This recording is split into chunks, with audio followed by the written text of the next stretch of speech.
Okay, so you finished up with Dolly. Then how did you get your hip hop moment?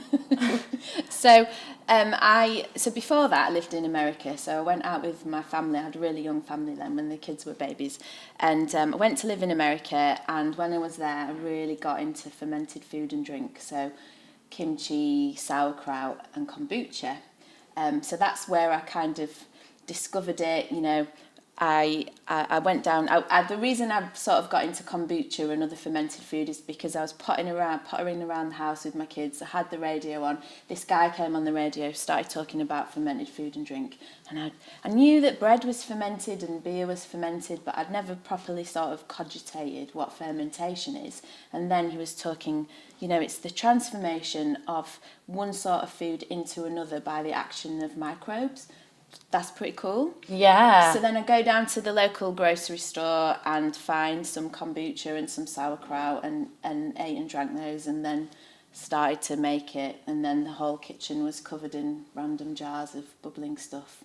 Moved back to the UK, and then Kenny, business partner, other part of the brand, Kenny, we were looking to set up a business together because I was working for Dolly, and that was great, but I'd always known kind of in the back of my head I'd really like to do something for myself. Yeah. I got really into fermented food and drink and thought maybe this could be it. So I basically quit my job and went to set up market stalls and was making kimchi, kombucha, sauerkraut, etc. And what year was this? Oh God, like 2016, 2017. Okay, yeah, so at the beginning of like the infancy of this like big food boom of cool FMCG Challenger. Exactly. And so I made Kenny and I were friends and we're talking about, because he's really into health and wellness and stuff. So we were like, okay, what can we do? And we kind of set up a business together because I'd made him some kombucha. I made him some other fermented stuff as well. And he loved it. He loved the taste of it. And it really helped his tummy because Kenny's got, like so many people I have since discovered, Kenny's got some digestive issues and it really helped. And so we were like, wow, this is cool. And obviously I'd been in the US when it was all just starting to kick off. And we looked at the US, Canada, Australia, etc. And we're like, okay, we'll have a go. And you started with kombucha?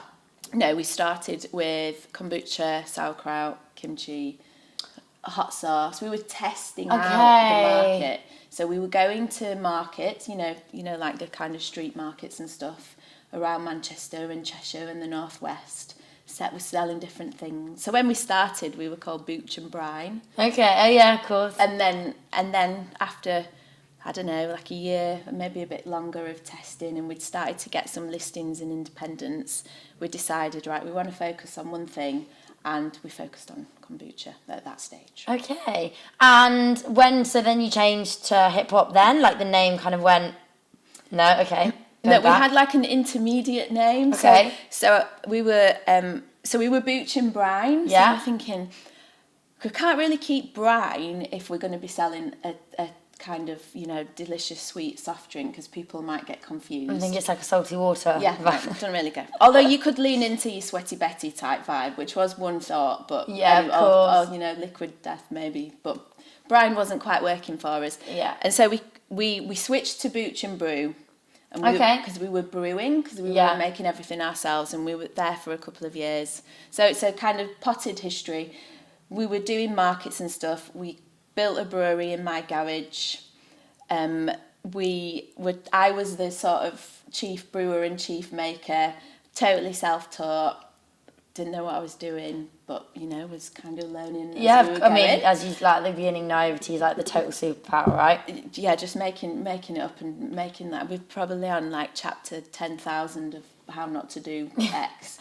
Anyway, so then we were getting some success. In 2019, we built a brewery on a farm in South Manchester. Wow. We did that, and then it was going well, and we were getting different local listings and stuff. And 2021 was when we decided to change the name. So we also knew at that point that we didn't just want to make kombucha. We wanted to branch out and make soft drinks with a gut health slant that weren't just kombucha. So we needed a name that was, could cover everything, and it took us months. And we had, I must have read the dictionary like a million times, and we had loads of variations and did loads of trademark searches, and then literally I think I was messing about with the word pop. Because pop's a really good word. Yeah. And because we're from the north, pop is quite a northern word. Pop is like Coke and Pepsi. Yeah. Or just fizzy drinks. Stuff. Yeah, fizzy drinks. Because we want to be, we want to be accessible to loads and loads of people. And so I was kind of in bed one night on my iPhone playing around with the word pop and saw hip hop and was like, oh, okay. And then we did a bit of a trademark search and nobody has hip hop. So we trademarked hip hop and now we have it in the UK, Europe, America, various other countries, which is quite... Hip and hop. because it works. Yeah, it really works works internationally, right? Everybody knows what hip hop is. Amazing. God, what a cool story from Dolly Parton to hip hop. Which is kind of funny because it's sort of in music, so you sort of stay close to it. Exactly, yeah, and I do really like music, so I do like that. Amazing. Okay, so you've got the name, you've built your kind of brewery. I can never say that word properly. Brewery. Yeah, brewery. It's quite confusing, isn't it? Brewery. It's not, but I've just not. Yeah, it's quite, brewery. And also because sometimes people think when you say brewery, they think you're making something alcoholic. Yeah, naturally you do because of beer. Yeah, because beer's like the first place people's heads will go when you probably say brewery. Yeah, and especially for something because so we make two different types of drinks. So we've got the kombucha, which is where we came from and we love, but now we also make soda. So we make soda that's prebiotic. It's got fibre in it. It's got all this good stuff.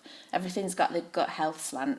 But they're both kombucha less so, but they're both pretty new to the UK. So there's like an educational piece that we've got to do as well at the same time to get people to understand what they are. And then if you throw in, we make it in a brewery, they're like, what? Yeah, they're like, what are you selling me? Yeah, exactly. Gosh, yeah, lots to be like working with.